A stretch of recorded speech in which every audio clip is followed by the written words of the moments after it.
Hi, and welcome to today's program. My name is Glenn Deason. It's the 12th of March 2024. And with me today is Colonel Douglas Macgregor, a combat veteran and author of many books on military strategy, also served as a senior advisor to the Secretary of Defense under President Trump. Welcome, Colonel. Thank you. So I listened to the State of the Union speech by Joe Biden, and I guess, in my opinion, I thought maybe it was a bit dark. Essentially, all is well with America under Biden, but you have these external and internal threats to democracy looming, which might be colluding with each other as well. And you gave effectively an alternative State of the Union, reflecting a bit on mistakes being made, paths not being taken, and addressing how to resolve these issues. So I liked your approach, as here in Europe, we more or less have a similar issue. We do not seem prepared to address the challenges ahead, and often the narrative is, always going quite well, until suddenly we had this foreign and domestic opposition emerging from, Russians, Chinese, populists, others, who suddenly emerged, I don't know, for all fault of our own, and we must now effectively slay these monsters so we can return to normality, which appears to be some vision of the 90s. Anyways, I liked your speech, as I think we should air our problems to address them and pursue correction, course correction, that is. So again, this should be one of the strengths of an open society. So I really wanted to ask you then, what is your alternative view on what is the state of the union at the moment? Where does America stand today, and where do you see it needing to go to advance its own interest and its security? Well, I hope the State of the Union response that I gave, which is really the way we phrase it or construe it, reaches more people in Europe. So if you could make it available on your website to others, that would be helpful. The reason for it is very simple, that I had seen not the live presentation by President Biden, but the remarks that he was going to make. And I also read President Trump's response to President Biden's remarks. And I was a little disappointed in both of them because, on the one hand, Biden, as you say, was glossing over serious problems, essentially providing sunshine and sunlight for the things that he thought were important, and then once again attacking the things that he frames as existential threats to America. And he talked about Ukraine, for instance. In fact, he led with that topic, which is of very little interest to most Americans, to be blunt. They don't care. They're much more interested in what's happening here at the border and inside their country. And then President Trump talked about all the great things that he did while he was in office and how much better everything will be when he comes back. And again, it wasn't much substance, in my judgment, in either of them. They were almost impulse-driven remarks as opposed to anything carefully thought out. So we, and I say we because in our country, our choice, we sat down and said, well, what would we say? And we wanted to talk about the problems. You can't ignore those. And initially, someone said, well, we need to be positive. And I said, well, I agree, we need to be positive, but we need to tell the truth. And the State of the Union in the United States is very fragile. It's fragile on every level, on a societal level, in terms of its financial condition, its economy. It's fragile in terms of its armed forces and our capabilities. We need to tell people that. And so we did. And then we moved to, well, what do we do to fix it? And I thought that was very important, that we go down point by point by point by point. And that's why I would suggest that, as many people as possible listen to it, because we start off by saying, we cannot continue to meddle in the affairs of other people's countries, that we have to put an end to this incessant interventionism, that the only time we should be prepared to use American military power is really if we ourselves are attacked, or obviously our friends and partners. But we have to be very careful about that because we don't want American national security to be hostage to the interests of other countries. And unfortunately, that's where we are. We're hostage to Israeli interests, we're hostage to European interests, particularly those in Eastern Europe right now, in areas that border Ukraine and Russia. That's not something Americans want.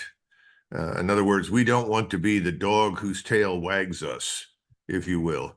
And right now, I think the tail is wagging us repeatedly and a whole range of issues. And we went beyond that to talk about the criticality of ending these open borders, restoring the rule of law inside the country, and securing our borders, not just our borders, but our ports and our airfields and so forth.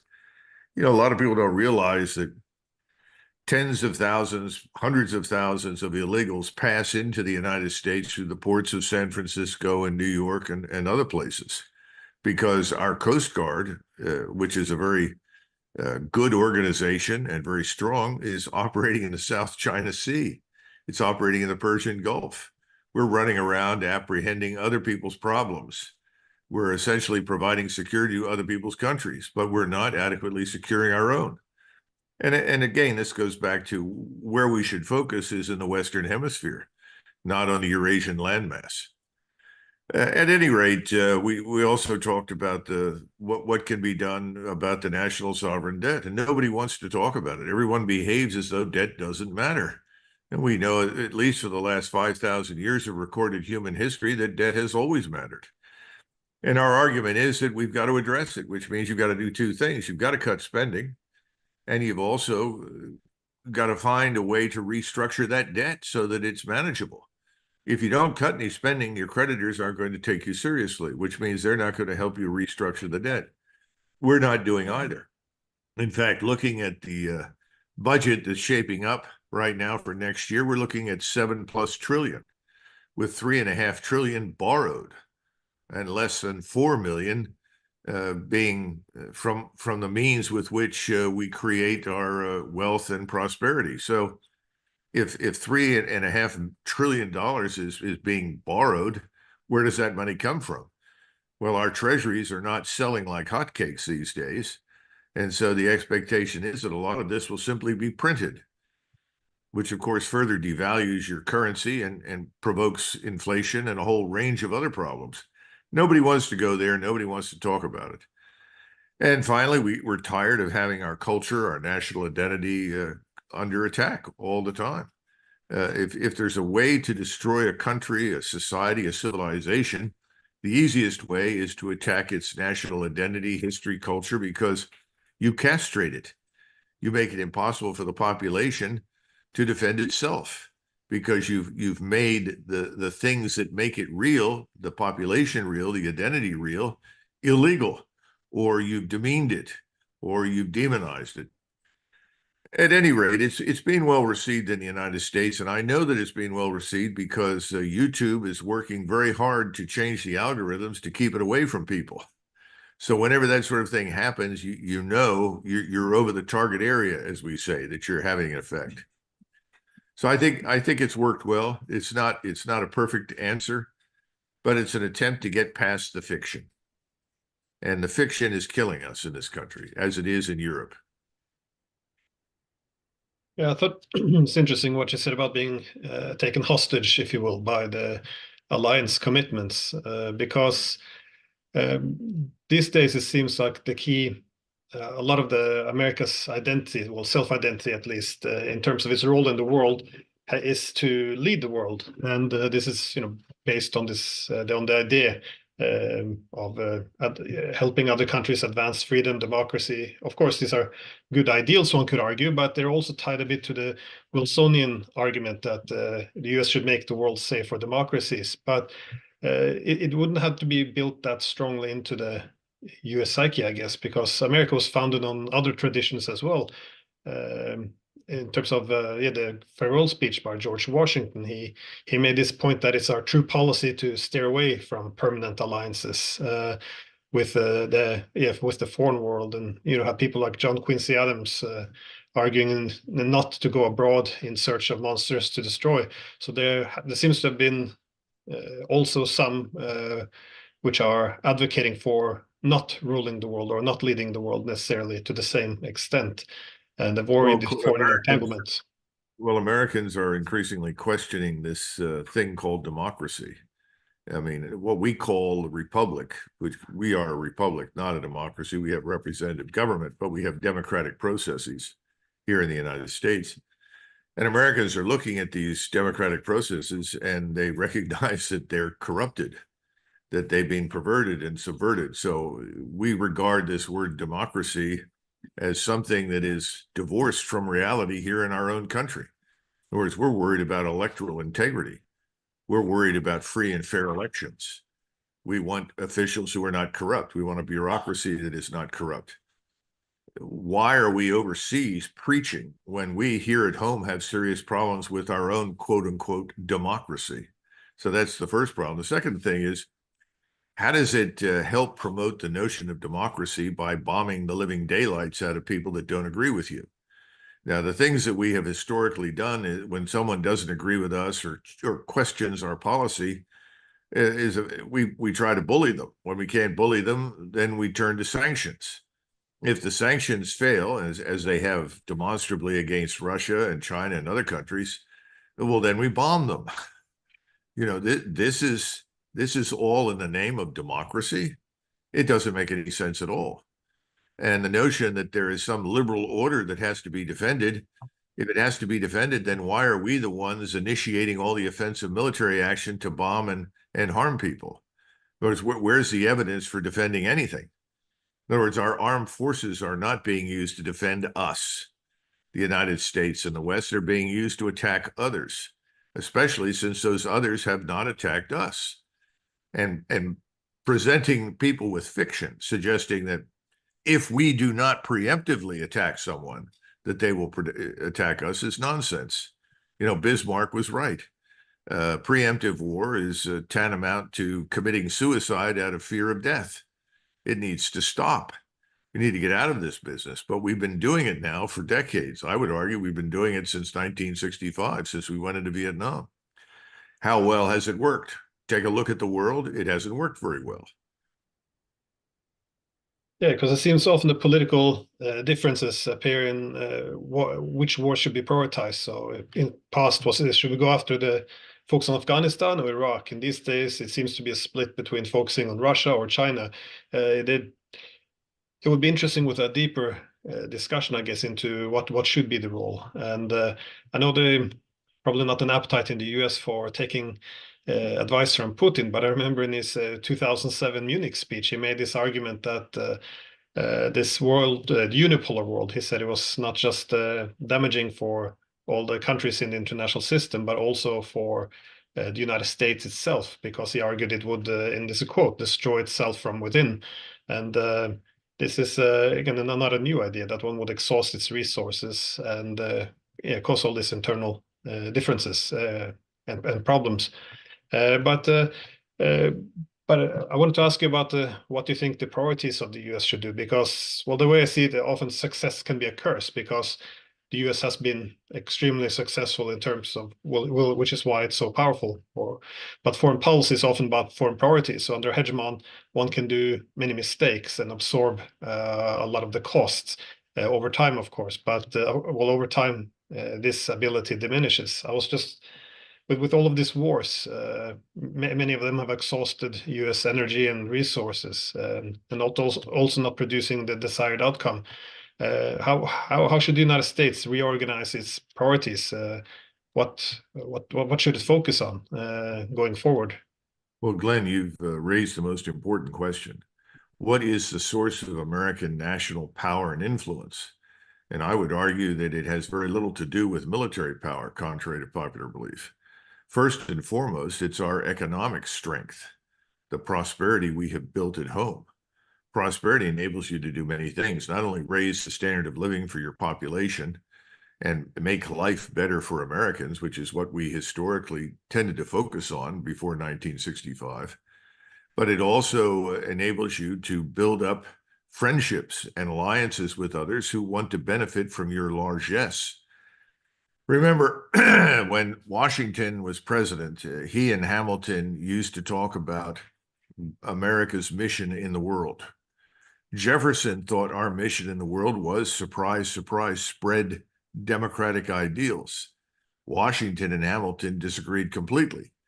They said our mission in the world is to become the engine of prosperity for the world, because they argued if we are prosperous and successful with our form of government and our economic development, then others in the world will want to emulate us. And they too will adopt similar approaches on the basis of the success that we demonstrate.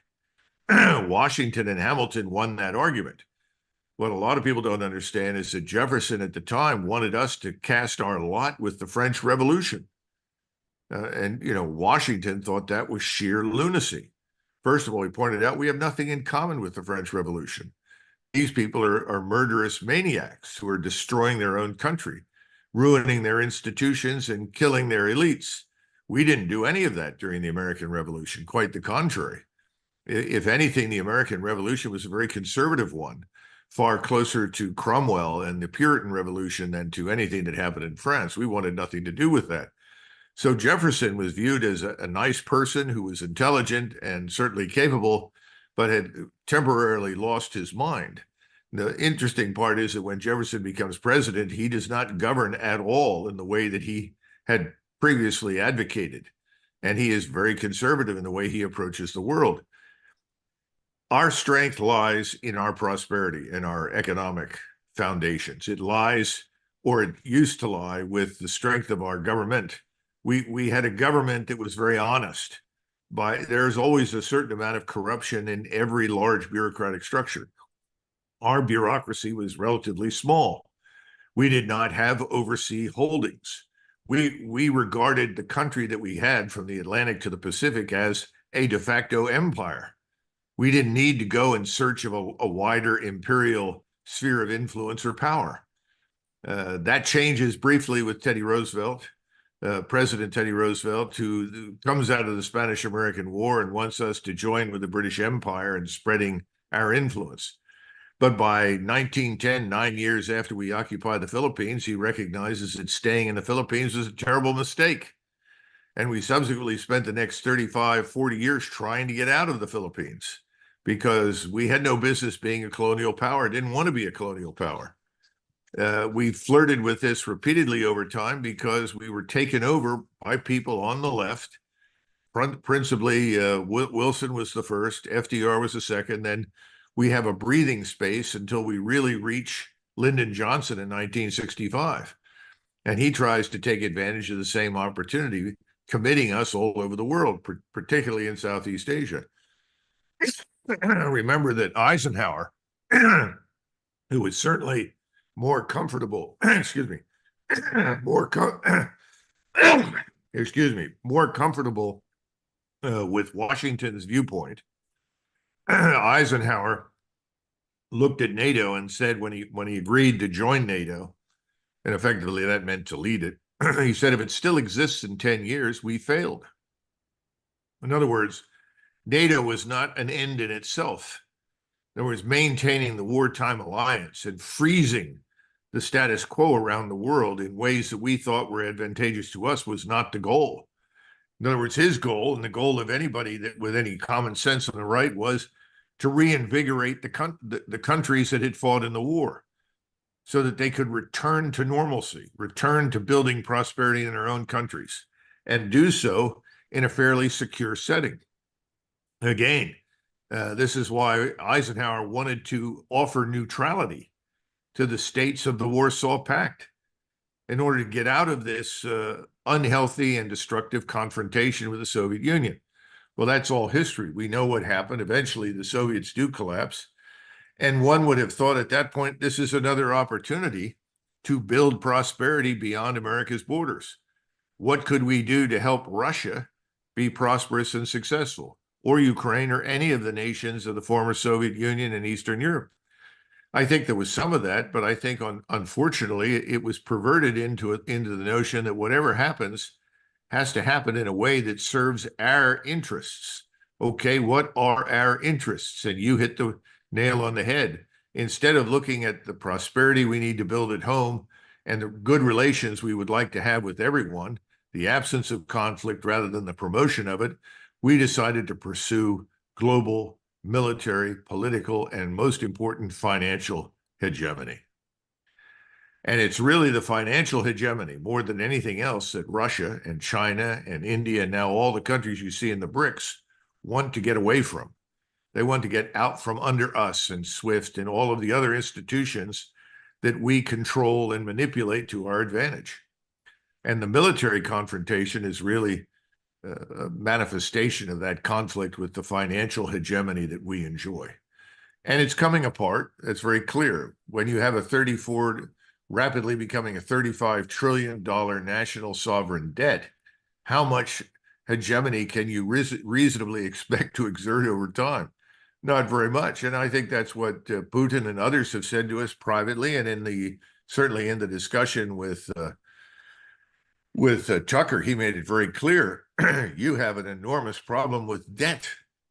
You have problems of your own at home. What are you doing in eastern Ukraine? 6,000 miles from your shores. And that's a very legitimate question. What are we doing there? All we're doing is promoting conflict, confrontation, and destruction.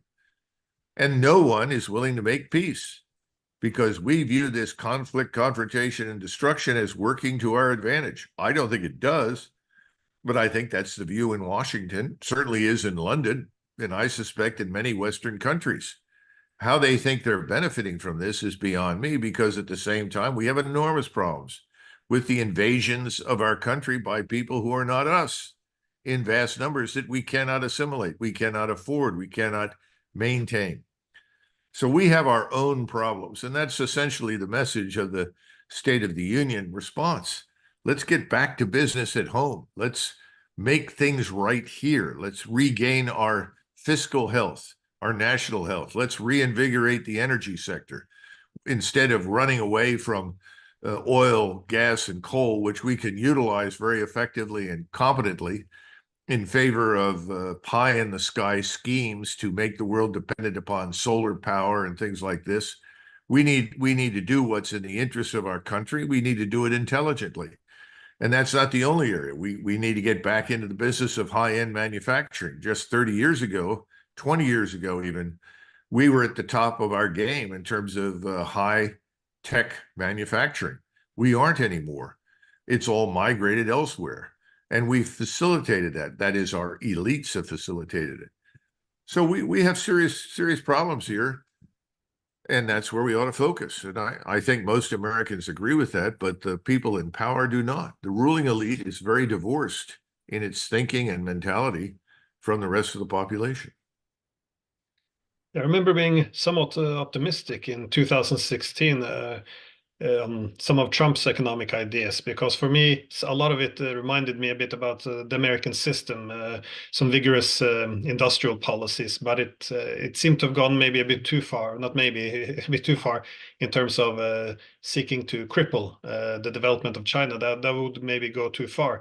But the idea of an industrial policy to strengthen the industrial base, it seems a necessary part of the way of restoring former strength. But I was just curious, how do you see the US possibly resolving some of its economic ties, not just with China, but the Russians? Because this is, for me, this, besides the disaster on the battlefield, one of the key catastrophes over the past 10 years was Russia, with its huge amount of resources, the largest economy in Europe now. They effectively have begun to decouple completely from the West and reorient their entire economy to the East, which is giving the East, cheap resources, this huge Russian market. It seems like an expression of self-harm. It's very difficult to have discussions about this, at least in Europe, because either you support sanctions or you're Putinist, but we'd never discuss whether or not this actually is in our interest. So I'm just curious, given that they decouple themselves to a large extent now from the industries, technologies, SWIFT payment systems, and also increasingly the dollar and the euro, how would you aim to address this issue? And I guess it would be in their interest to reconnect. Well, the first point that needs to be made is this notion that someone else's success in some area, whether it's Russia or Norway or any country in the world, is somehow or another disadvantageous to us. In other words, someone else's success translates into our failure. This is a mentality that took root in the 1960s during the Cold War. It should have gone away in 1992, but it lingers. In other words, if the Chinese are growing and the Chinese are successful, they're feeding their population, and there is peace in China, that's bad. It's bad because we don't enjoy the fruits of our own prosperity nearly as much as we should. Therefore, it must be someone else's fault. other words, the joke in the United States, well, it's not really a joke. It's an ugly feature of our culture, is that if something good happens somewhere else, it must be bad for us. If we have a problem with drugs, well, that's China's fault. If we have a problem with illegal immigration, well, that's China's fault. In other words, whatever is wrong is someone else's fault rather than our own problem. Unfortunately, that goes down well with too many Americans who want to see ourselves as a sort of gleaming perfect society when in fact we know it's not. No society is perfect. Every society has flaws, but there's an unwillingness to see it in those terms. I think that's going to change because it's pretty hard to disguise the reality from Americans today the way it was 10 or 20 years ago. Now, when you talk about Russia and BRICS in general, I think we have to understand that this is a natural reaction to us, our policies and behavior. If you want to change that reaction or alter it, we have to change our behavior. That's become very, very difficult because everyone in Washington wants to continue confrontation, not cooperation. It wants to dominate, not cooperate. This is the problem in Washington, D.C. If we can't lead it, we don't want it. Do you understand? That is the mentality. And if you suggest, well, it may be better for us not to lead everything all the time, they say, oh, so you must be one of these American last types. In other words, you want to lead from behind. Yeah, I may not want to lead at all. Remember this stupid comment by Madeleine Albright. We are the indispensable superpower. Nothing can happen without us. Well, that was utter nonsense. Most of what happens on any given day in the world doesn't need to involve us.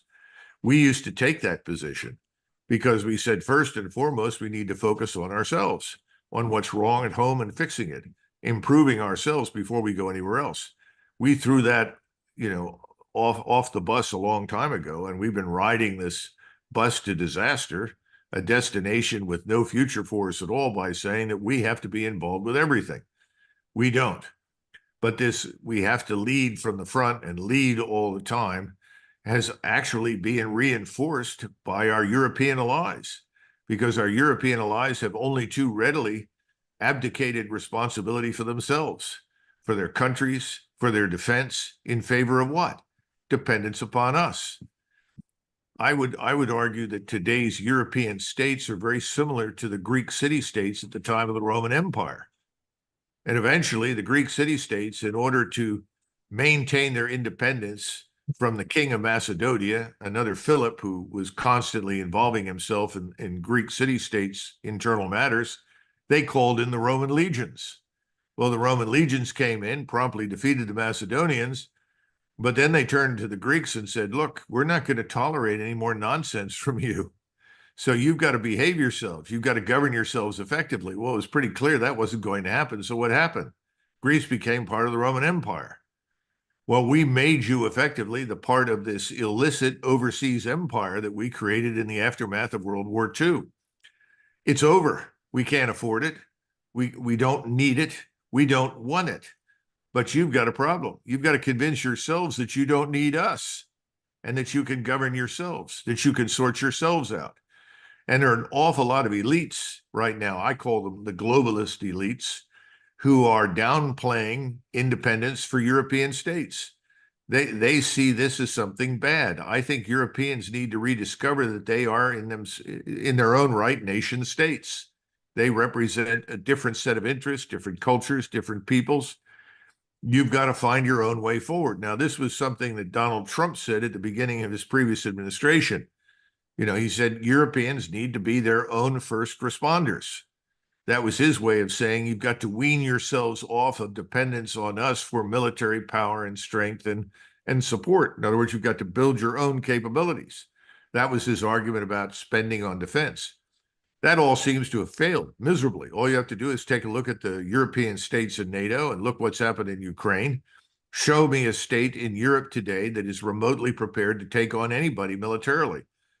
As a friend of mine in the French army likes to say, Douglas, the only thing the French army is prepared to do is go on safari in North Africa. He's right. So what about the rest of you? Where do you fit in? Well, you don't. and you're expecting us to fill the vacuum. It should be pretty obvious at this stage, given our indebtedness, the weakness of our financial condition, the deteriorating condition of our armed forces, that that's an unrealistic expectation. Europeans are going to have to find their own way. Charles de Gaulle was right. He argued that in the 1960s, and he was summarily rejected. But he was essentially correct. It's time for Europeans to do that. I don't know how that's going to play out. But I think in answer to your larger question, when can Europeans get back to business with Russia, depends very heavily on the Europeans divorcing themselves from dependence on us. If you cannot end your dependence upon us, it's going to be very hard for you to find your own way with Russia, or for that matter, even with China. Yeah, that was actually another, besides the industrial policies, I think I liked with Trump, the fact when we say, oh, maybe we can't rely 100% on Washington, then yeah, well, that's a good thing. We have to learn to stand on our own legs. I thought this was a positive aspect, but it does. One last thing, Glenn, if I may Yeah. say, it also requires people to look at the world differently through a different lens. The Europeans have adopted this position of self-identified moral supremacy. Therefore, Mr. Putin and the Russians are not on an equal footing with us. We are morally superior. We are morally superior because we think we respect human rights. We think we are democratically elected. Well, when I look at European states today, particularly places like Germany, France, Great Britain, and I don't know about Norway, I see an awful lot of censorship that smacks of oppression, tyranny. If you cannot express your views because they run counter to the majority that seems to be in power, and I'm not even sure it's a majority, then you are oppressed. That's not respect for human rights. I don't see any evidence for that at all.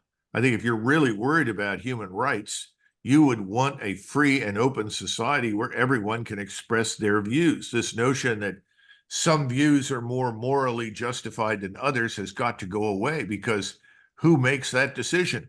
Well, that inevitably is being made by a government which is then tyrannical in nature.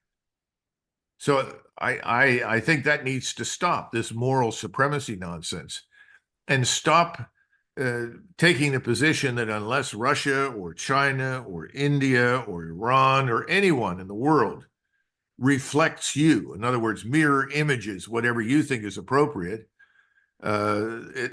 unless you dump that, get rid of that viewpoint, you're going to have problems all over the world, which is what we've got. You know, people complain all the time. You know, the Chinese are making inroads everywhere. Latin America, Africa, Southeast Asia, South Asia. They're doing business and we can't get into the door. Well, there's a damn good reason for that. The Chinese show up and they say, we're here to do business. How you govern yourselves is your business. How your society runs is your business. We're not here to tell you how to live. We didn't come here to tell you how to govern yourselves. We show up with a page of preconditions. Unless you meet all of these preconditions and look the way we think you should look, govern the way we think you should govern, then we can't do business with you. Well, surprise, surprise. Everybody says, well, the hell with the Americans. Let's bring in somebody else because we're not prepared to change who and what we are to suit Americans. I see this thing right now with LGBTQRS or whatever it is at this point, that we want to shove this down the throats of everyone in the world. Well, good luck with that approach, because most of the world wants nothing to do with it. Most of the world is offended by it. Well, that's their privilege. They do not have to adopt our position, especially since we're not even sure about our own positions on most of these issues. It's a minority government, a minority of people in power that tend to impose these things on us. That's why Americans listen to these words about democracy and they say, it doesn't matter for whom we vote. We get the same outcome. The two-party system is a sham. Who's really in charge? And increasingly, people look at the so-called oligarchs, the billionaires who put their money behind the policies that they want. And the politicians dutifully carry out those orders from the oligarchs. Is that democracy? Of course not. It's nonsense. So, you know, Europeans have to take a long, good look at themselves. So do we. But they've got to get out of this business of imposing on others what we think is appropriate for them. And that begins, I would argue, immediately with Russia. And when people talk about Putin, I can find people that you can accuse of all sorts of terrible things who are sitting right now in the Senate of the United States in the White House. So the notion that somehow or another we are squeaky clean and governed by men who wear white hats and sing in the choir every Sunday is a lot of nonsense. Well, I'm glad you brought up Russia because I wanted to finish off with this question as well. First, let me just say I agree with the argument about the assumption of moral superiority, because once you're so confident in your moral superiority, then it becomes very legitimate to shut down opposition in your own country, but also to impose yourself on foreign states.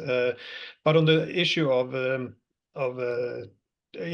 Europeans trying to well, look out for their own security. I found an interesting development recently, is because you and I often spoke about at what point when Ukraine begins to collapse, or at least its front lines begin to collapse, what will the West do? Will it escalate, or will it step down and effectively let Ukraine go? And it seems we've more or less reached that point. I'm not quite sure what direction the United States is going. I think probably different actors pulling it in different direction, but I thought Victoria Nuland stepping down was quite interesting. I was wondering what your perspective was on that, because obviously she was very key in the center of toppling the government to begin with. Also, her family has been behind this institute, institute, or the ISW at least, which is pretty much the go-to think tank for all media reporting on the war. But also what I see is if the United States is pulling a bit back now, it seems the Europeans are also panicking a bit. On the French suddenly suggesting they might send troops into Ukraine, while the Germans are getting have more internal divisions over that they got caught effectively planning to use their missiles to attack Russia. So I was just wondering, how do you interpret Victoria Nuland retiring, again, one of the key figures in the Ukraine war, now stepping down at this strange time? And did you read anything to this? And how do you interpret these new events with the chaos in Europe, if you will? Well, removing Victoria Nuland is a necessary precondition for the eventual disengagement from Ukraine. She's the hideous face of intervention and war in Ukraine. She and her colleagues and supporters in Washington are the people that established the biolabs in Ukraine, the CIA stations that are platforms for attack against Russia, built up the Ukrainian military establishment for the purpose of attacking Russia. So she has to go. That's more than just the removal of a person. It's a symbolic gesture that says we're now moving in a new direction. Now, what is that new direction? From the very beginning, when you and I began to talk, I said two things. Number one, Ukraine has no chance whatsoever winning this conflict with Russia. And it's taken Russia longer than we anticipated, but Russia's also adopted a different strategy from the one that most of us anticipated. And that strategy was one of incrementalism to avoid provoking the West into thinking that somehow or another the Russians were interested in attacking the West when they've never been interested in that. They don't want it. That's the last thing in the world they want. And the second part is, I always made the point that this would end in the way that our interventions in other places have ended. Ultimately, after 10 years in Vietnam, we just left. And when we left, we changed the subject for discussion. It was no longer topical. The media was instructed to talk about other things. The US military was instructed to plan for other things. That is exactly what's going to happen now. There will be no ribbon tied around the box of defeat and then presented to anybody. We will simply leave. The money will stop. The interest will end, and we will go home. Because again, as I've said before, we are an aerospace and maritime power. We are only a land power in the Western Hemisphere. When things don't go our way, we leave. Well, this is very frightening to the Europeans, especially to the globalist elites who very, very imprudently followed our lead. When Biden went to Warsaw and gave these ridiculous remarks about Putin needs to be removed, we will stand with Ukraine to the bitter end, and promoted Ukraine, the most corrupt, one of the most corrupt countries in the world, and this sham government led by people who don't give a damn about Ukraine or its people. We sucked in all of the Europeans into this swirling whirlpool of disaster. And so the Europeans have marched merrily down into hell with us. Well, we're now leaving hell. We've removed one of the principal demons, and we're on our way back up the stairs. We're quietly withdrawing and disengaging. We are not going into Ukraine. The U.S. military is going to pull out whatever is there now, which is in small penny packets of people designed to support the Ukrainians. And we're not going to put our forces on the ground in that country. It's out of the question. Biden has made that very clear, and he's telling the truth for a change. We are not going to fight there because we're not prepared to fight. We don't have the wherewithal to fight there. These truths are dawning on Europeans. And the European globalist elites are now saying, well, what are we going to do? How do we conceal this disaster that we crafted on behalf of the United States? What do you do in London, in Paris, in Berlin, in all of these capitals, when you've stood there and made all of these ridiculous statements, the Wilsonian language about making the world safe for democracy, which is nonsense and was never at stake? How do you get out of this? Well, you appear in a state of self-righteous self-justification to threaten intervention. And here's Macron with an army that is absolutely not going to march across Europe and do anything under any circumstances, who talks about committing forces there. The Germans respond negatively because there's no support for Germans to fight in Ukraine against Russians. There never was. And as I've said to you before, where are all the Norwegian volunteers? Are they going to show up with all the Swedish volunteers and the Finnish volunteers and the Dutch volunteers to fight in Russia? Of course not. It's insane. It's ridiculous. It's got to stop. So the globalist elites they're going to try and maintain the lie as long as they can by pretending to escalate. But there's nothing to escalate with. The Russians right now are at a pause, and they're at a pause for reasons that have a lot to do with the quality of the ground. It is still very muddy and difficult. Trafficability is poor. That's going to change in April. And I think by mid-April at the latest, you're going to see the Russians move all the way to the Dnieper River. And again, as we discussed before, is someone going to step forward and say it's time for us to come to an arrangement? Let's end this pointless war.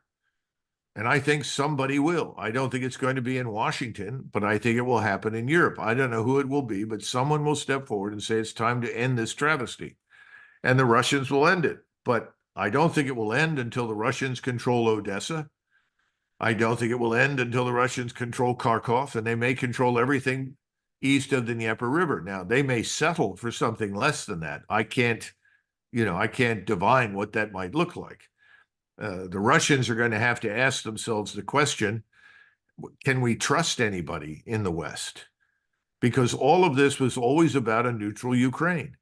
If we sign on for a neutral Ukraine, whatever is left of Ukraine, can we trust the West to keep its promises? And they don't know at this point. But one thing is absolutely clear, I think. They cannot trust Washington. And if they can't trust Washington, that means someone in Europe or some group of Europeans has to step up and take the initiative and end this. I hope that moment will come. At the moment, like I said, it feels it's uncertainty and chaos which defining the political landscape. Because again, in Europe, we signed up for this war against the world's largest nuclear power, and we thought it was going to be victory, militarily, economic, diplomatic, everything. And now there doesn't seem to be much a good idea about what to do. Again, the French, on one hand, they're saying there's a stalemate. On the other, they're saying we have to send troops if the Russians reach Odessa or Kiev. Obviously, they can see what's coming now over the next 2 3 months. So Well, let's just consider what happens if they send troops to a place like Odessa. The Russians will annihilate them. That's what will happen. You cannot build a coalition of the willing. Remember, that was the dumb idea created by Petraeus back in the fall of 2022. And again, it came around in 2023. You cannot create that overnight. If you're going to fight a major power like Russia, you have to have the logistical infrastructure in place. You have to have the command, the control, the ISR, the intelligence, surveillance, reconnaissance, all of that has to be networked. You have to have command structures in place. You have to have forces that can be rapidly resupplied with repair parts and sustainment. None of that exists. So the notion of anybody today in NATO going into Western Ukraine is laughable nonsense. It's interesting to note that Sikorsky, who is one of the prominent spokesmen for incredible stupidity right now in Europe, who's married to Anne Applebaum, who is a card-carrying globalist neocon Russian hater, is talking about using Polish forces potentially in Western Ukraine. Well, we all know the Poles have already been over there and large numbers have been killed. But the chief of staff of the Polish military is very straightforward. So that's absurd. It's ridiculous. We don't have the wherewithal to do that. Put it out of your mind. He's telling the truth. Sikorsky had better stop smoking whatever it is that he's smoking in his recreational time, because he's out of touch with reality. The Russians are prepared. We are not. The Russians have the foundation for the projection of military power over the Dnieper all the way to the Polish border if they want to do it. They don't want to do it. They want to end this war. We need to end it and stop fantasizing about what we could do to prevent the Russians from going into Odessa. Anyone who thinks that any Western forces on the ground in Western Ukraine will somehow or another be immune to Russian attack is insane. The Russians are incensed. They never wanted any of this. They were goaded into it. They begged us for decades not to do the things that we've done. They went in out of desperation. We now have all the evidence we need for the malicious intent on the part of Washington and its NATO allies. The Russians know it. They will cross that river, and there will be hell to pay on the other side unless we put an end to this. But anybody who thinks that they can stop the Russians from seizing Odessa, an historically Russian city, is crazy. That will happen. Almost sounds like a quoting CIA Director William Burns in 2008 when he said, if we try to drag Ukraine into NATO, likely Russia will invade, but this is something they do not want to do. So, yeah, I think it's a horrible mess, and it's never But been. there's a silver lining to the cloud. The silver lining is very clear. The Russians don't want to do any of these things. They want to do business with the West. So back to your original question, if we can step out of this disaster and the Europeans can seize the initiative, there can be a return to normalcy with Russia. That's possible. I just don't think much is possible with us, because we are seen as the principal culprit, and with good reason. Well, on that note, I do hope to see some changes, new policy to both, get an end to the killing and, of course, restore some economic ties. So, Colonel Macgregor, it's always a great pleasure. So, thank you so much again for your time. Thank you, Glenn. Bye-bye. Hi, everyone.